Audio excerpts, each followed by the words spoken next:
Assalamualaikum warahmatullahi wabarakatuh. Perkenalkan, nama saya Nurrohma Widiansi, NIM 22041100063. Di sini saya akan menjelaskan alur mengenai update nama mahasiswa dan update alamat mahasiswa. Nah, update alur dari update nama mahasiswa sendiri itu pertama kita pilih baris pada tabel yang ingin diperbarui nama mahasiswanya. Setelah itu, klik tombol update nama untuk mengubah nama mahasiswa yang dipilih. Nah, akan muncul widget atau dialog input untuk memasukkan nama baru. Nah, jika nama baru sudah diinputkan, kita klik OK dan nama mahasiswa akan diperbarui ke dalam database dan tabel akan diperbarui. Nah, setelah itu untuk update alamat mahasiswa, yaitu kita pilih baris pada tabel yang ingin diperbarui alamat mahasiswanya. Nah, kita klik tombol update alamat. Nah, setelah itu kita masukkan atau kita ingin mengubah alamat mahasiswa yang dipilih. Nah, setelah itu kan dialog input widgetnya muncul. Nah, akan dimasukkan alamat baru. Nah, ketika alamat baru sudah dimasukkan, maka alamat mahasiswa akan diperbarui ke dalam database dan tabel juga akan diperbarui. Nah, setelah itu kita akan masuk ke bagian code-nya. Nah, di sini ada code untuk update nama.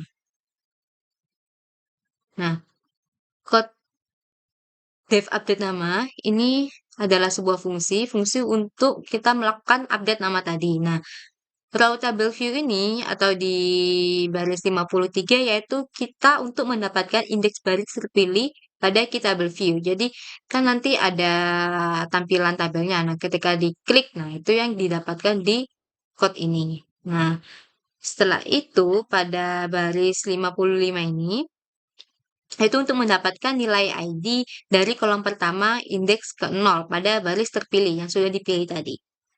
Nah, setelah itu kita masuk ke new nama ini. Nah, new nama ini pada baris 56 ini yaitu untuk menampilkan dialog input untuk memasukkan nama barunya. Jadi ada widget atau kolom untuk memasukkan nama baru. Setelah itu query key SQL query DB pada baris 58 ini untuk membuat objek key SQL query-nya itu berjalan atau menjalankan fungsi query update ini. Nah, pada baris 59, query prepare ini yaitu untuk mempersiapkan query SQL untuk mengupdate namanya berdasarkan ID yang kita pilih tadi. Nah, setelah itu query bin value ini yaitu menghubungkan nilai parameter dengan data yang kita inputkan. Jadi akan digabungkan. Nah, if query exec, nah jika query tadi dijalankan maka akan dilakukan pengupdatean tabel. Nah, jika update berhasil maka tampilan tabelnya akan diperbarui, tapi jika tidak berhasil akan menampilkan pesan kesalahan error updating data. Selanjutnya kita masuk ke fungsi update alamat. Nah, nih dev update alamat merupakan fungsi untuk mengupdate alamat. Sama seperti tadi pada baris 63 yaitu untuk mendapatkan indeks baris terpilih pada key table view. Jadi ketika alamat yang kita klik tadi yang mau kita update itu maka akan diambil pada baris 68 ini. Nah, setelah itu masuk ke ID 1 ya ini untuk mendapatkan nilai ID dari kolom pertama indeks ke 0 pada baris terpilih. Jadi indeks ke 0 pada baris itu, nah itu yang dipakai untuk updating nanti.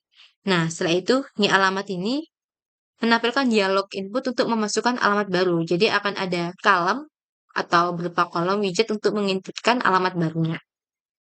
Nah, setelah itu kita masuk ke jika oke, maka jika sudah diklik oke, maka akan masuk ke baris 73 yaitu menjalankan query SQL query-nya. Nah, jadi fungsi updating ini akan dijalankan. Nah, setelah itu query prepare ini sama seperti di codingan update nama sebelumnya yaitu untuk menyiapkan query SQL untuk mengupdate alamat berdasarkan ID. Nah, setelah itu query bin value ini untuk menghubungkan nilai parameter yang kita ambil, yang kita klik tadi dengan data yang diinputkan.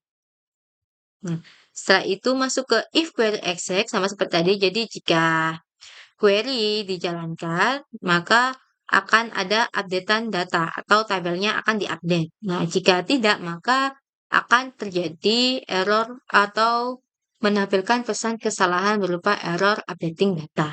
Nah, sekarang coba kita jalankan. Nah, ini semisal kita ingin mengupdate nama pada ID Q1 ini, kita klik dulu ini namanya Gear. Terus kita klik button update nama. Nah, lalu kita klikkan update namanya mestinya Gahar Mahesa. Oke, kita. Nah, maka sudah akan berubah. Bisa kita cek di SQL-nya. Ini pertama si Gahar. Nah, sudah berubah menjadi Gahar Mahesa. Misalnya kita ingin mengupdate alamat nih, misalnya pada alamat pada ID ketiga ini. Misalnya kita ingin melengkapi, kita update alamatnya. Misalnya jadi Dukun Gresik. Oke. Kita klik OK. Oke. Kita cek lagi pada SQL-nya. Ini masih berupa Gresik. Pada ID ketiga ini, kita refresh. Nah, maka sudah berganti menjadi Dukun Gresik. Nah, kalau untuk insert juga ini sudah berfungsi. Semisal kita inputkan misal alamatnya Balikpapan. Oke. Nah, sudah. Kita cek pada SQL-nya sudah masuk dengan ID 12 karena ID-nya ini saya set auto increment pada SQL-nya. Semisal ingin melakukan delete, kita klik ID-nya, kita delete. Oke, sudah berhasil. Nah, berikut penjelasan saya mengenai tugas kali ini, yaitu tambahannya tadi ada pada fungsi update nama dan update alamat. Oke. Kurang lebihnya mohon maaf. Terima kasih. Wassalamualaikum warahmatullahi wabarakatuh.